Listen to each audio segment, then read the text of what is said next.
And a lot of people salute you for that. I feel like that is one of the main things that makes it so nostalgic. Even having this pod is there's so many conversations where people are like, dude, growing up in the game, I got to hang out with you, Twitch, and you're keeping that. Obviously, it's not Metal Mulisha anymore, but that's what kind of sparked a whole generation of chaos and sparked the whole sport in a way. But now you're keeping that alive with DBK and your team and everything you got going on. It's cool to hear that sometimes too from like the younger dudes, like, oh, you inspired this. Cause it's like, I never really did this to inspire anyone else. I did this because like I was having fun doing it. So when I hear shit like that, I'm like, oh, fuck, that's cool. Like I did make some kind of an impact, you know? Yeah, I mean, from the outside in, I mean, a lot of people look at Metal Mulisha and think it's the most like dysfunctional era of like action sports history. It was the best era. It was the best era though. Yeah, it was the best. Like if you look at it now and you look back, it's the best stories, the best people that have like revolutionized what sport is. Look at what Deegan's doing with his family. That was the best part of like with Mulisha is like every single dude could talk as much shit as we wanted because we were winning. So it didn't matter what we said. We would get away with so much extra shit because we would back up what we were saying. Yeah, you guys were all insane. The things you guys were doing on bikes and the fights you guys were starting and the swag and the chaos, like everybody wanted to be those guys. I have a question. What do you think about the Deegan Shimoda, like Deegan, you know, talking, racing 450s, testing the waters a little bit, but now staying in 250s? What do you have an opinion on that? I love all these young kids, dude. I love it. Yeah. Like, I'm glad we have some parity in it. You know, like you've got you like the the Lawrence intensity? brothers are there at the top, and I mean, you got to have somebody nipping at that heel. Like it's just good for the sport and all these kids. It's good to have.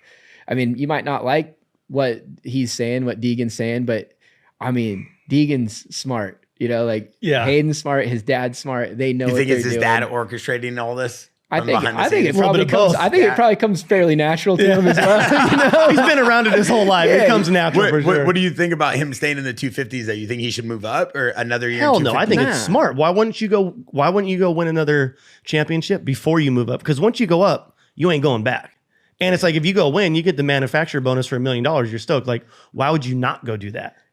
And I think if he would have went out and just dominated at World Supercross, like it probably would have made that decision a little bit harder for him. But he's got another year to go just break records on 250s, another year to prepare for the Lawrence brothers and everybody in the 450 class. Learn a 450. The guys that are good, the older generation's getting older. And I love that, like, Anderson, Tomac, like those guys, like they're making a last stand. Like they're like 34, 35 years old and they're not badasses still. But they're so good, dude. They're still so good. I'm so proud of those guys. I mean, look at Dungy. Like he came back and still was a top 5 dude and he didn't race for a long time, dude. Like, so it's cool to see dudes like still want to ride their bike at that age when they could have retired years ago and not done nothing for the rest of their life and been chilling. But with the speed and like kind of like you're saying, like the roster right now in the 450 class, especially with Jet and Hunter, would Deegan have been able to come in and be as impactful as everybody thinks he was going to be from a racing standpoint? No drama, no like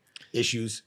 I think it's hard to ever put limits or doubt somebody that's that driven. That's my thought. Do I think he's going to win like straight out the gate? No. But when the one thing I've learned in my life is you can't limit you can't put limits on anybody else. Like there was always guys I thought, oh, that guy will never be as good as me. Yeah. When someone gets pissed off enough and they want something, they'll figure it out. Just drive. I mean, it's a good point. I didn't think about the manufacturing bonus. I didn't think about setting and breaking all those records. Now and you don't have to move up. Shimoda's out, so it's going to be a lot easier for him. I think that would have been his biggest competition. He just got hurt.